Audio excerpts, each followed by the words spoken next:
I talk, you listen, or you turn the channel. Either way, I'm still going to talk.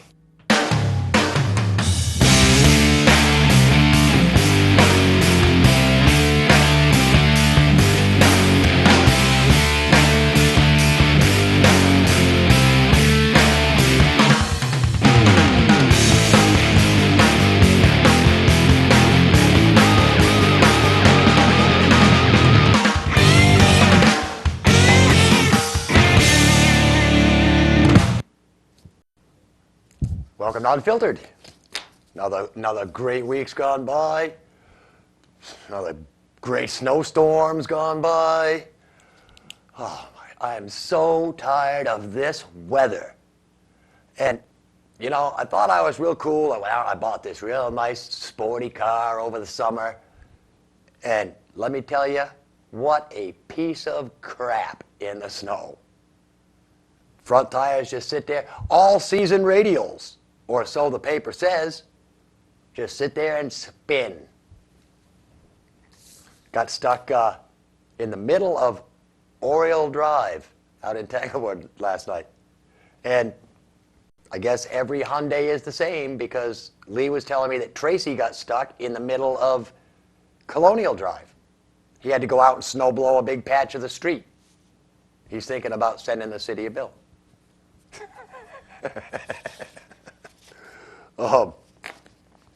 But man, it's been horrible. I almost got stuck yesterday leaving work in my parking spot here at Cheshire TV. That's how bad it was.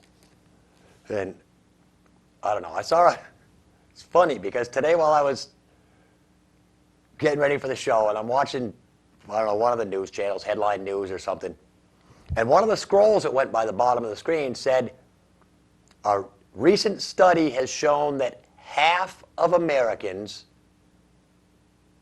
would rather live somewhere else. And I was thinking, I'll buy that, because right now, I'd like to live in Arizona. And I bet anybody in New Hampshire. You know, and why, after everything that the Pilgrims went through, the first winter, losing like 3/4 of their population and everything, why the hell they stayed here, I don't know. You know, it's like these people in Green Bay, Wisconsin, and Minnesota, and those states up there. I have no pity for those people, because why would you live there? You know, you bitch and complain that it's 27 below zero when you get up in the morning. Then move. That's how easy it is. Just move. I keep telling my mother that we got to, you know, let's sell this crap hole we're living in out in Tanglewood and get, you know, go someplace warm where we don't have to shovel snow and get stuck in the snow. But apparently she wants to die in New Hampshire, so, because it's pretty. And you got to figure, for the 2 months there in the fall, you can't beat this place. I don't know. Oh, the 2 weeks, yeah. Is that what I said? I said 2 months, didn't I? Yeah, 2 weeks in the fall. You know, it's beautiful. During peak color season, I don't know. You go out and you fill your camera full of pictures and then never look at them again.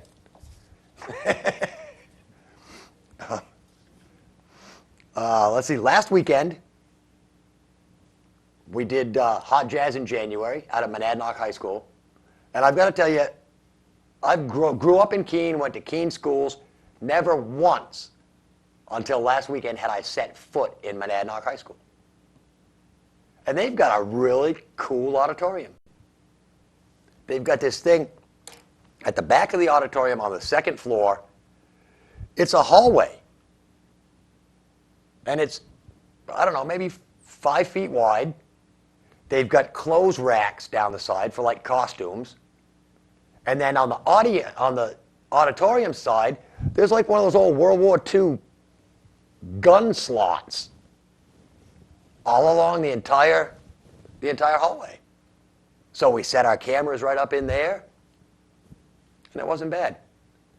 The acoustics could be better in the place, but I don't know. I thought it was a nice thing. And from the 3 or 4 rooms that I saw, Monadnock isn't such a bad high school, I guess.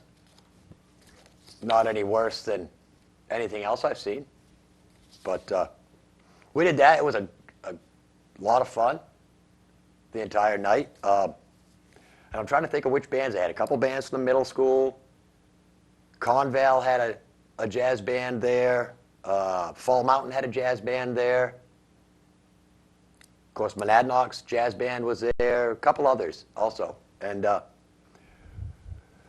happens to be one of the projects I'm working on right now. And let me tell you that on top of all the regular programming and gap filling and series that I've been working on here at Cheshire TV, this week I'm also still working on the Granite Gorge project. And that's getting real close to being finished. So watch for that coming up within the next couple weeks. The Chamber Breakfast from this past Wednesday, I've been tasked with editing that together. And that, I guess, the presentation, the presenter used a PowerPoint presentation. So I have to go through the entire tape that Lee shot on Wednesday morning, and every place he refers to the PowerPoint, I have to bring the little PowerPoint slide down into the program and overlay the picture. And so it's another new learning experience for me, another little piece of how editing works, the things you have to do when you're editing. And I got to tell you, some of this stuff is mind-boggling. And I still have, it's a matter of just time. You play with something, you try this, and you watch it, and try something else, and you watch it. You try something else, and you watch it. It can be an enormously time-consuming thing to edit a program out. So I'm sitting, what day was it? Wednesday. I was working, and I'm in the middle of editing something, and the phone rang. And of course, one of my duties here at Cheshire TV is to answer the phone. So it was a guy on the other end of the phone saying that he had missed last week's episode of Unfiltered, missed the last airing of it, and wanted to know if we could air it sometime between Wednesday and tonight. And I said, well, no, we can't. He said, well, can't you just take something else off and put Unfiltered on? And I went, no, it really doesn't work that way. Everything is scheduled out for the entire week. But I'm going to help. If everybody, grab a crayon and a piece of paper or whatever you've got handy, because I'll give you all the replay times right now, so that you can mark them on your calendar, set your TiVo or whatever. I guess we don't have TiVo and Keen, but make your little DVR do the right thing. New episodes are aired right now, Friday evenings at 6 p.m. And I actually had a lady, actually a member of the Cheshire TV board, told me, she said 6 o'clock is not a good time for your show because the news is on at 6. And I went, right, but, I know a lot of people that would rather watch me than the news. I'm not half as depressing usually. And you can watch the news anytime. If you watch the 12 o'clock noon news and you watch the 6 o'clock news and you watch the 11 o'clock news, they're all identical. They film the news like once a day, maybe twice a day, and that's it. It's all usually the same news over and over and over again. You just don't realize it because it had been half an hour since the last time you saw it. And I know some people can't remember that long. So, new episodes right now, Friday nights at 6. Repeat episodes, Saturday morning at 3. And I know some of you are up then. Also, Saturdays I'm on at 7 p.m., which is a great time, 7 p.m., because nothing's on at 7 p.m. Tuesdays, I'm on in the afternoon, 2 p.m. Yeah. And Wednesdays, I mean, 2 p.m. gives all, like the homemakers and stuff their chance to watch it, you know. All the people that can't stay up, a lot of the older folks will watch it at 2 before they go to the early bird dinners. I don't know. Wednesday, I'm on at 2 in the morning for the insomniacs or, the people that stumble out of the bar. Yeah, that's why I think a lot of people watch me Saturday mornings at 3 in the morning. Because it's the people that are coming out of the bar, all drunk. But, Anyway, this guy, when he called, he was all upset because he'd missed an episode, and he asked about getting a copy, and I said, well, yeah, we can do copies, but copies at $10 a piece. And he went, oh, okay, goodbye. So apparently, I'm all right if I'm free, but once I charge $10, I'm not worth it anymore. So I don't know what that's supposed to say, but anyway, sorry if you missed it. I mean, with the whole digital age, you've got your digital TV and your digital guide, and all you got to do is type in the friggin' name of the show, and it'll tell you every time it's on. It's not even like the old days when you have to pick up the TV guide, look through every day, every hour to see when your show that you want to watch is going to be on. He'll just have to wait for the commemorative set of CDs to come out. Yeah. It's getting to be a honking set, too. Right now it's up, this is a disc number 110. So, I don't know how I'm going to split it up into seasons or whatever, but probably the next compilation I do will probably be just a best of kind of thing. Because I've noticed, it's the same shit over and over and over again, Bruce. I'm screaming about people wanting to talk foreign languages. I'm screaming about, the education and the fact that 80% of the people in the United States are just stupid. I saw a friggin' video today of these 2 guys that were trying to escape, I'm assuming from a courthouse. They were handcuffed together. The security camera sees them going out towards the street. And what do? They each go a different way around a light post. Now, I would think if I'm handcuffed to somebody and I'm going to take at least 1 minute to make an escape plan, I'm going to go, look, we both run the same way. None of this, you go that way, I'll go this way. We're handcuffed together. But nope, chase was over. Foiled by a light post. Man. And probably the cops just sat back there and laughed. What else could you do? Again, it's funny shit. It's as funny as good old Blago here from Illinois. Rod Blagojevich. Yeah. This guy boycotts his impeachment hearings. They said, you have to go to court. And he was like, no, I don't think I will. If I tried that, I'd be right in the slammer. But apparently, if you're a senator and you're being impeached, they don't do anything to you. They can't hold you in contempt, I guess, or anything. I don't know. But what's that, Andrea? He's the governor. Yeah, he was being impeached from the governorship of Illinois. And he says he didn't do anything wrong. He shouldn't be impeached. And they've already pretty much impeached him. And they're having the impeachment trial. And he just didn't show up until yesterday when he showed up because he wanted to make a closing statement. This is after Wednesday when he made the whole talk show circuit. Everybody except Geraldo. He blew Geraldo off, and Geraldo chased him down. and did like a little makeshift interview in the parking lot of The View. Geraldo will do anything for a story, let me tell you. And probably got the same kind of crap story that he got from uncovering Al Capone's tomb.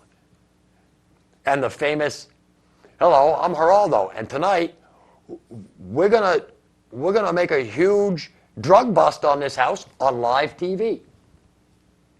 I thought that was his most brilliant show right there. The live raid, drug raid. Because I just kept picturing these guys sitting in the house watching this TV show going, "Hey man, isn't that this place? Get rid of everything."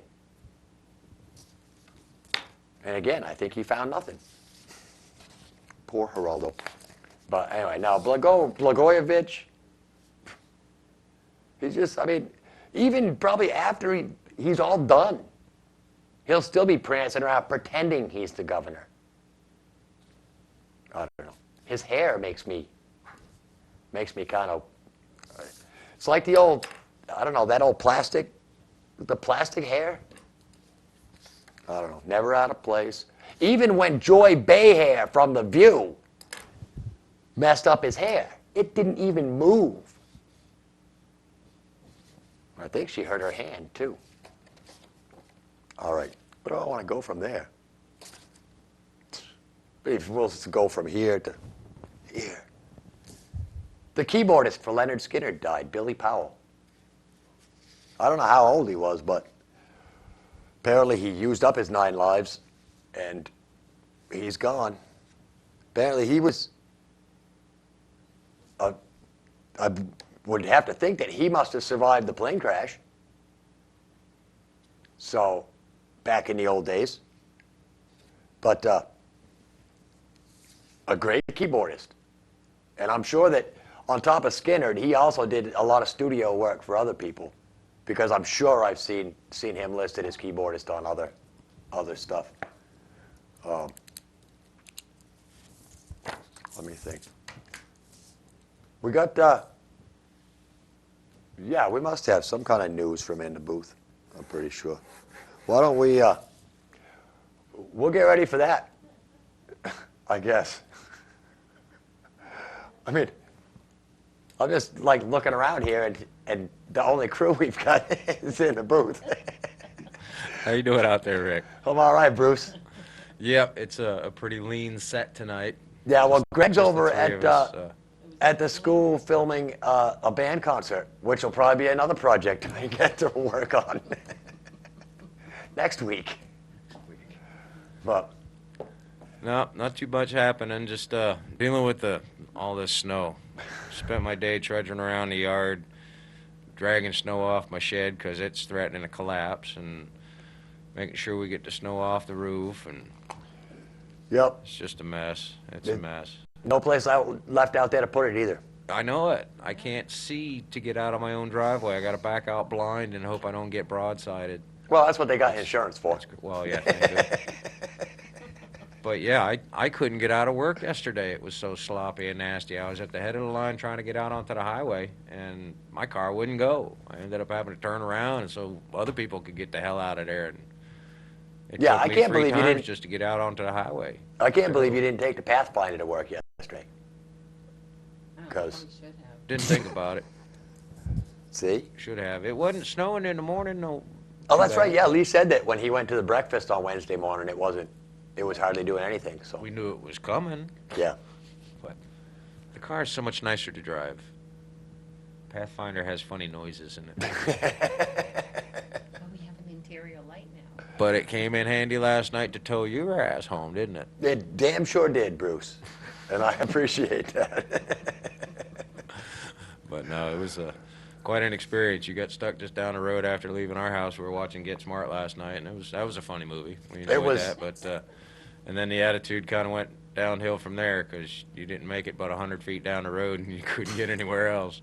Man, So. it was just unbelievable. We ain't got the right sneakers for this time of year, man. You're right. You're right. But Who wants to go out and buy 17-inch snow tires? Oh, God. yeah. I'm just gonna get some nails and drive some nails into the tires or something. Some screws. Screws, that'll probably work. But did we have any NASCAR news tonight? Other than Terry LeBon. Terry Labonte's going to try and qualify for the 500, but I didn't look at the story to find out what car he was going to be trying to qualify. But two-time champion Terry Labonte is going to attempt to qualify for the 500. Other than that, not really anything new. Because a week from tomorrow night is the shootout. It's, Is it a week from tomorrow night already? Yeah. Now, when's Super Bowl Sunday? Super Bowl is this coming Sunday. Ooh, this Sunday. All This right. coming Sunday, yeah. So Very cool. get the So, chips yeah, and the so- wings. And actually, I heard there's possibly a wing shortage, a chicken wing shortage. I heard that. How crazy is that? You would think each chicken's got 2 wings. And holy Toledo. But, yeah, and this is like, Super Bowl is the biggest wing day of the year, apparently.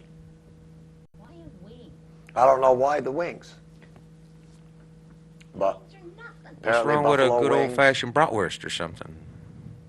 Yeah, you would think bratwurst, Super Bowl is football. You would think about eating like steaks and, of course, most Super Bowl parties are like, you want finger food.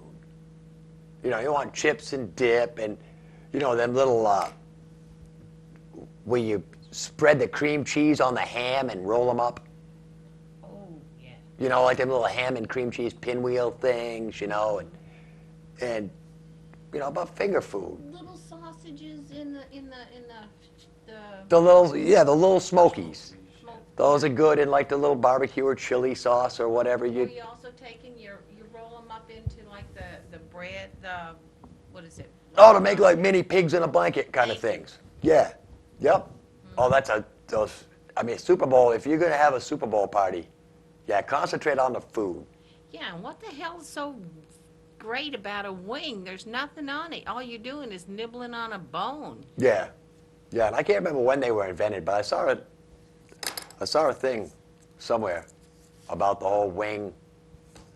You know, millions of types of buffalo wings. Everybody's got their own special sauce for them. But the original wing, the original buffalo wing, and I want to say it was like the late 50s or the 60s, was when it was first so-called invented. And it was Frank's Red Hot sauce and butter. And you just coated your wings in that. But that's what it is, hot. And you got to have the blue cheese dressing to go with it, or the ranch dressing. Got to have something on the cool side. And they're usually served with celery. Oh, yeah.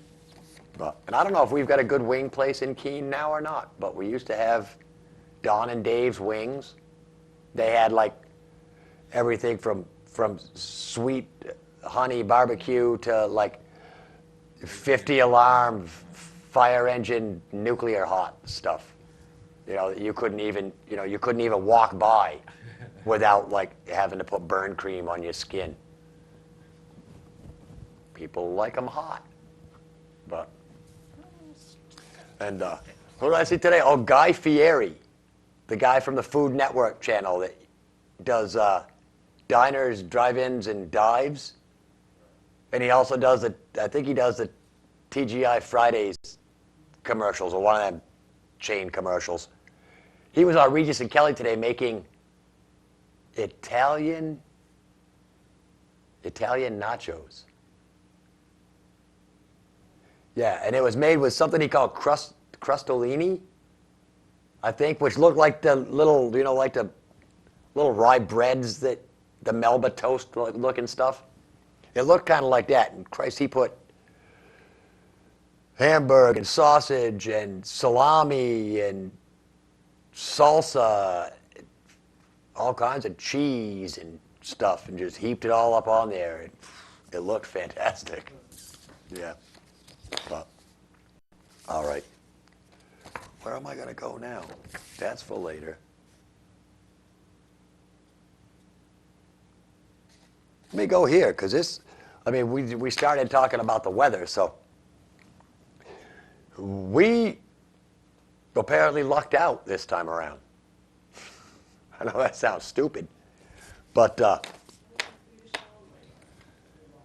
9 states from Oklahoma to West Virginia were affected by this storm very severely, to the tune of 1.3 million people being without power due to ice. Yeah, and actually we've got power crews from New Hampshire headed for Kentucky to help them fix their power. And that's just something that happens.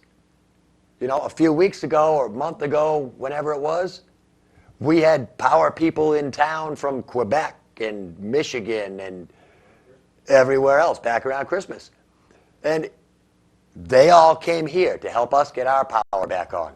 Now, major storms down south, off our crews go. So, you know, and it's a good thing. It's almost like socialism. Everybody helping everybody. But yeah, so 1.3 million people without power due to the ice storm. Meanwhile,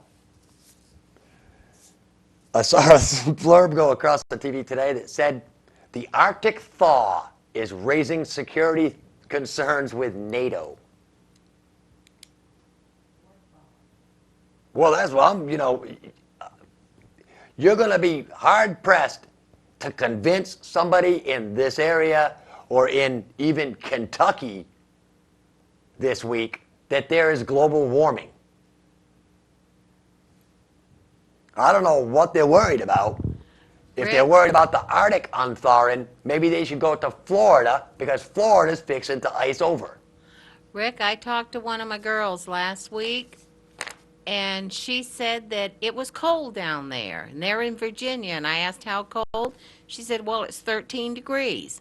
Now, that had to have been when we were below zero, but they were at 13. We were 18 below here, and they were at 13 above. So where the heck is this global warming coming from? I don't know whether some crazy Somebody scientists. give me some warming. Yeah.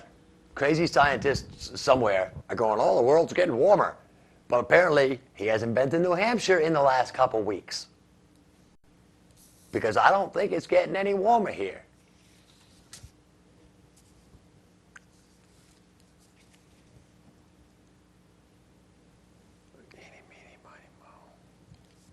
Economy or the president?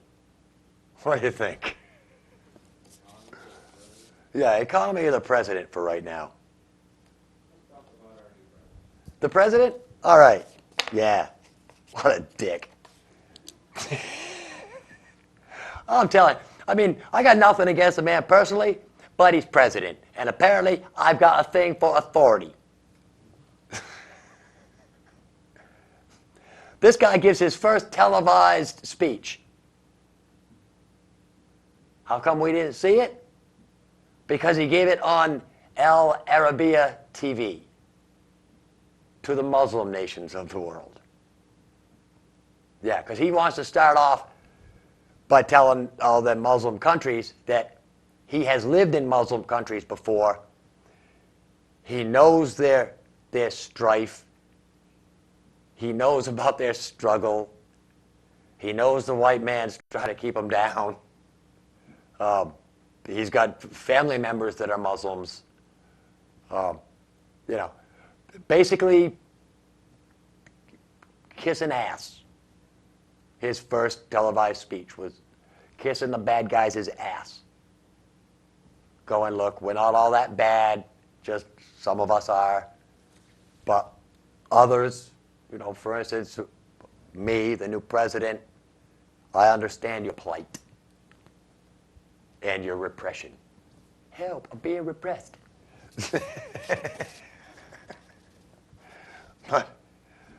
So that was his first televised interview. I do have to hand it to the guy. Apparently he's been in the House of Representatives on the floor with the, you know, with the so-called Washington grunts on the front lines, hammering out this stimulus package which on Thursday was passed by the House, or on Wednesday was passed by the House and headed to the Senate on Thursday. When it passed on the House, not one Republican voted for it. Every single Republican voted no, but it still passed because the Democrats control everything now. $819 billion stimulus package now.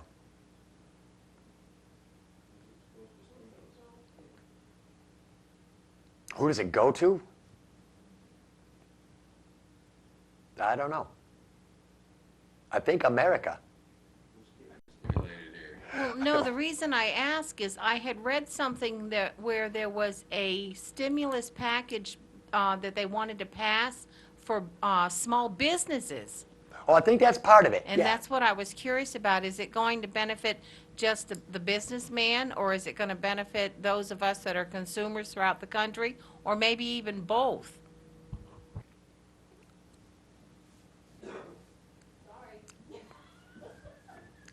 You stumped me. Sorry.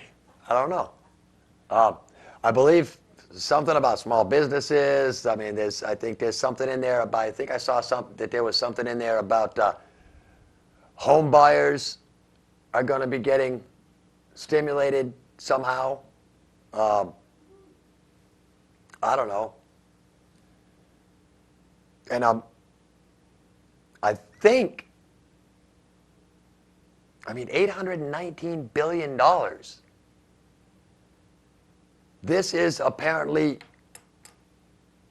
atop and on the side of the $750 billion that they already flushed down the toilet or gave to lending institutes so that CEOs could build golf courses or a pool in their backyard. That's like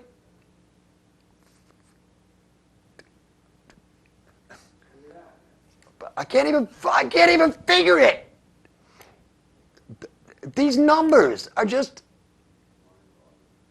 $750 billion plus $819 billion. That's like a lot. That's too much. Because where's it coming from?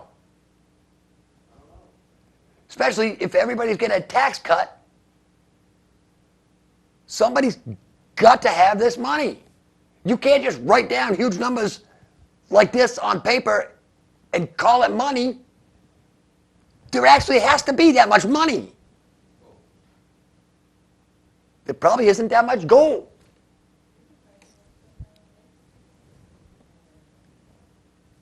And apparently, Obama saw this as a win, as a victory.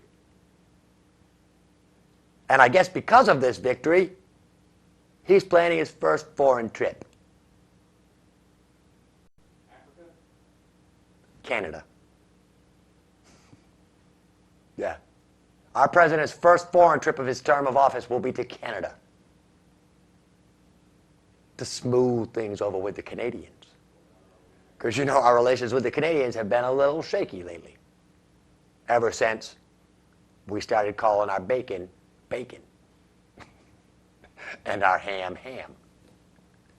Because somehow they figured out how to mix bacon and ham together and call it Canadian bacon. But it's just like a crappy piece of ham to me. I don't know. But yeah, the president's going to Canada. I don't know what he's going to do up there, because I think, doesn't like the leader of Canada live in England, right?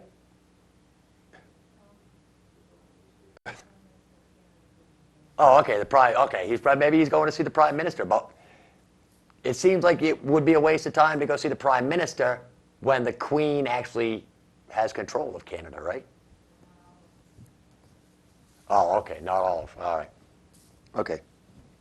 See, the whole world situation, political crap. I mean, it's too much for one person to deal with. That's why Barack picked Hillary to be his Secretary of State. She's going to go over and schmooze a little. She knows all the things to do. All right, the stimulus plan, his trip to Canada, his interview. So apparently a week in office, he hasn't done much. Oh, I did hear he did sign his first law on Thursday. He signed his first law, the pay equity law, which has to do with equal pay, apparently, for women and men. Now women have to make the same thing that men do if they're the same qualifications. Something. I mean, I thought we'd been doing that for years, but apparently we haven't. Now it's a law. Little, I'm just a bill. You know, finally got turned into a law thanks to Barack Obama. And I mentioned that I saw the blurb that home buyers were going to have some kind of break with this stimulus plan. And then I saw another blip that went by that said new homes sales fell 15% in December to an all-time lowest ever on record for new home sales. And I figure that's because these banks and finance companies have thrown so many people out of the old houses that there's so many old houses for people to buy. Why would somebody buy a new house and pay a new house price when they can get an old house that's almost new, but like at an old house price? See how that works? Because somebody bought that old house like a year ago, and then in 8 months couldn't make their payments anymore, so they got booted out. I mean, there's not much difference between an 8-month-old house and a brand new house, except maybe, with the little banks foreclosure auction, maybe $1 million. So why would anybody buy new when they're trying to give away old houses? You know, you go to one of these estate bank foreclosure sales, people are picking up houses for $159. I've seen it on the TV. And I'm getting ready to order that damn plan. Have you seen that, Bruce? The guy, he says, you send $49.95 for my little system, and I'll send you the way where you can buy foreclosed on properties for pennies on the dollar, turn them over and make yourself millions. That's right. And he had, I don't know, half a dozen people there saying that they got rich off of his scam or his program. I don't think they used the word scam. On the other hand, that damn J guy with the sham file, he says sham right in the title of the product. The scam sham. All right, new homes fell. We do have one upside to the stimulus package. It will affect a lot more people than what they first had hoped. This drove me nuts. You may remember last week, for those of you who didn't miss the show last week, I read off a number of companies that were cutting like 17,000 jobs between the three companies. Guess what? I've got another 3 companies. Starbucks is getting rid of 6,000 jobs. Boeing is getting rid of 10,000 jobs. And Eastman Kodak is eliminating 3,500 to 4,500 jobs. So another week, another 21,000 people out of work. Yeah, we need that. Yeah, that made the news. Yeah, that's not to mention, you know, Jimmy Dickhead, the roofer, who can't afford to go start back into business this spring. You know, and he's got to lay off his 8 people that work for him. You know, or Tony the mechanic. who can't afford to keep his garage open, so he's got to get rid of the 3 guys that work for him. You know? I mean, it's not good. Ford announced a $5.9 billion loss this quarter. That's huge. It's probably a good thing the oil companies have made $14 billion over the, each quarter for the past 4 or 5 quarters. So now Ford and the oil companies, they can afford to lose $5 billion because in the past 2 years, the oil companies have made, $100 billion. So, I don't know, it's stupid. All right, yeah, let's go with the music then. I think it's 4 minutes. The Mom's Tattoo musical interlude, another song by Shadwell.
Let's see.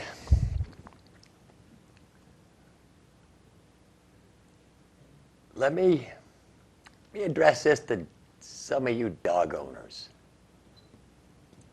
Some of you people that will do anything and everything for your hound. Some people amaze me, really. My sister had a dog that got cancer, nasal cancer or something. She paid like $2,500 to have this dog undergo chemotherapy. Well, the dog died a little while later anyway. How attached can you get to a dog? Really? I mean, some people get more attached to their dogs than they do their kids. I want to tell you about a Florida couple who are frigging nuts. They are paying, I'll say this slow, $155,000 to have their dog cloned. Yeah, because a clone is the exact same thing. So apparently when their dog dies, they will still have their dog. I would pay $100 for somebody to clone me a cake. That way you can have your cake and eat it too. See how that is? You can clone your dog. So see, you can have your dog and eat it too. Hear what I'm saying here? The point I'm trying to make is I don't know. I thought the whole cloning thing, you know, of course, if you can clone dogs, you can clone humans. So what's next? You're going to start cloning your kids because 18 years just isn't enough to put up with them? I don't know. $155,000. So, you know, if anybody, I think you can get your animal taxidermied for a lot less than that and have them around. They're not as much work. Never sheds again, never pee in the house. You know. That's why I think I'd like to be taxidermied when I die. I don't know. I hate to stay on this death thing, but I saw this story today, and it didn't like surprise me, but it did piss me off. Bay City, Michigan. Apparently there was a 93-year-old guy out there who was $1,000 behind in his electric bills. So the power company came out and put a power limiter on his house. Well, the man froze to death in his house a couple days later.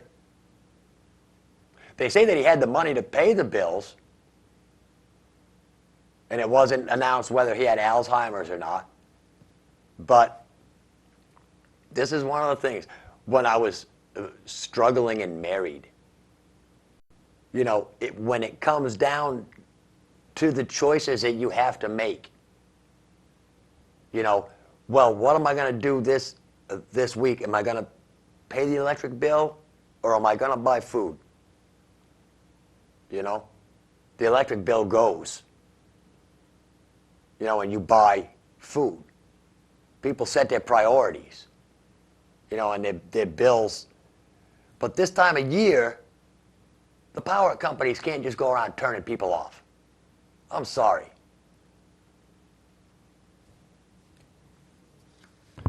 I saw that article, and it said it was a very slow and very painful way to go. Yeah. I mean, freezing to death is probably not an enjoyable way to go until you reach that point where your body just shuts down and you're numb and you don't realize what's going on. But yeah, they say that hypothermia is one of the worst things. But so that story kind of upset me. And I guess now the power company said it's cutting all usage of their power limiters through the winter. I mean, unfortunately, that doesn't help that old guy. And if I was related to him or part of his family, I would sue the shit out of the power company. And probably the state and everything else. But that's like, I mean, it's cruelty to the elderly. Maybe the power company should have sent somebody to his house, you know, and found out how come you're not paying? Do you not like us? Did you just forget? You know, do you have a checking account but you ran out of checks? And you're waiting for some checks to get there? I don't know. But this next story bothered me even more than the first. And it's closer. This is in Massachusetts. Because more than 100 high-definition flat-screen TVs are going to be installed in 18 jails in Massachusetts. Oh, yeah. These freaking guys go watch a nicer TV than what I got. It wasn't, however, paid for by the taxpayers.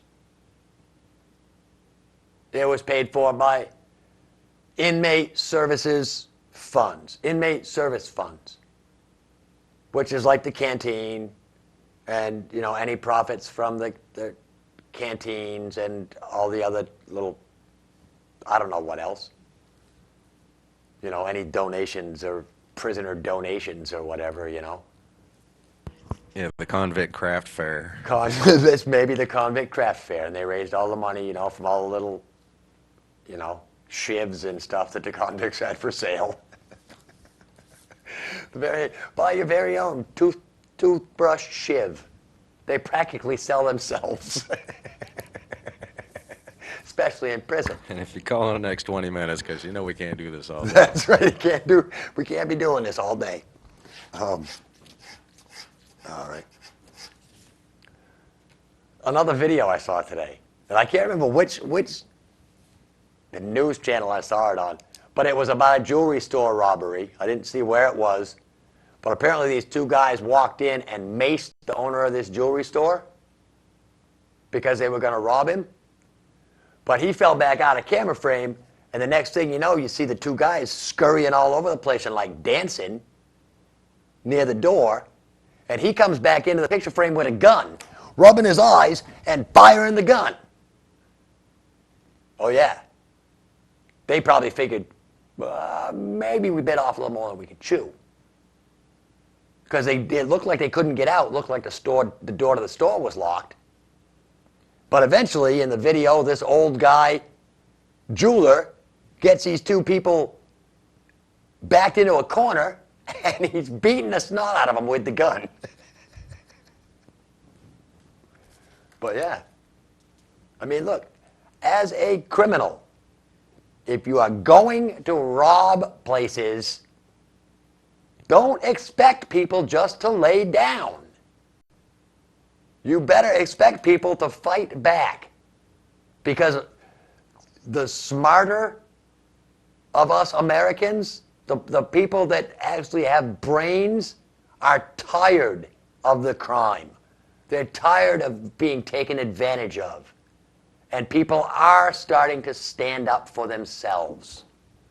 So don't be surprised if you try to knock over a little convenience store with a little old lady behind the counter and she wails your ass with a baseball bat. Because that's what they're doing these days. 5 minutes, all right. I got some of these. Hey, did you know that humans and giraffes have the same number of neck vertebrae?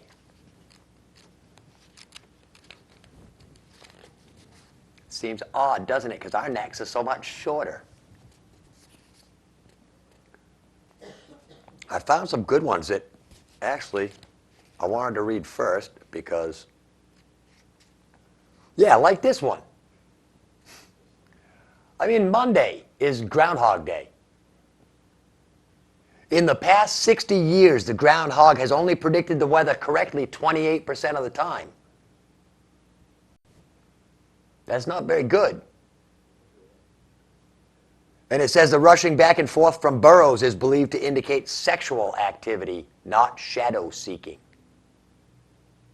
So in the spring, when the groundhog doesn't come out of the ground, when he comes out of the ground, he's not looking for his shadow, he's looking for a piece of ass. Another piece of groundhog ass. Because you figure, you sleep for 4 months, you're a little revved up when you get up. That's all I'm saying.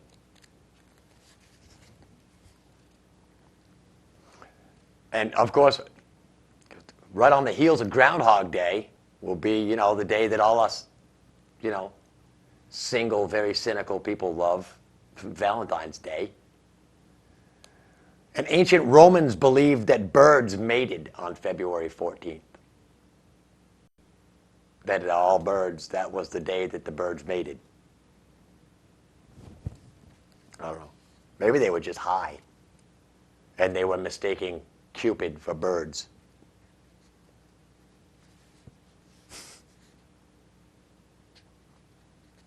Some other ones. I had another one. No, I guess that was all I had that were pertinent.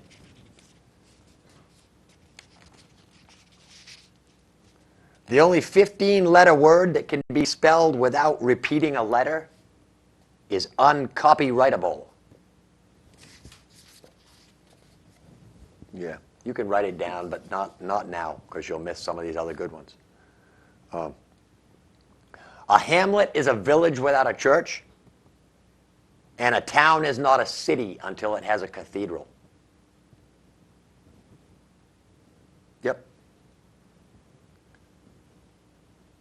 Skepticisms is the longest typed word that alternates hands. The letter J does not appear anywhere on the periodic table of elements. Rhythm and syzygy are the longest English words without vowels. The longest one-syllable word in the English language is screeched. The longest word in the English language is 1,909 letters long, and it refers to a distinct part of DNA. Yeah. The oldest word in the English history is town.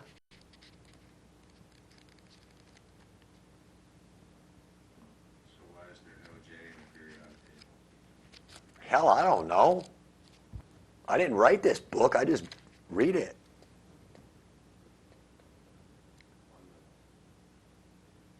It takes 3,000 cows to supply the NFL with enough leather for a year's supply of footballs. I'm sure I read that one before, but with the Super Bowl coming up, I figured it was cool. When the University of Nebraska Cornhuskers play football at home, their stadium becomes the state's third largest city. Isn't that cool? Coming up on Saturday, February 7th, is the Keen Ice Festival downtown. On Friday, February 20th, Congressman Paul Hoge is going to make an appearance on Keen No Spin. So watch for that. Coming up next on No Spin, State Senator Dan Eaton, possibly State Senator John Hunt.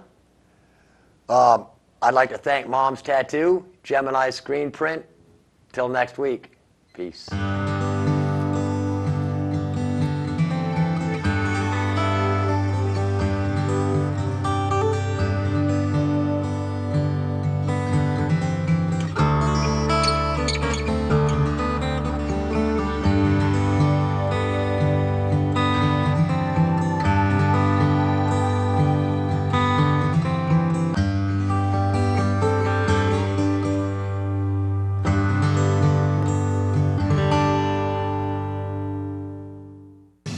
Yeah.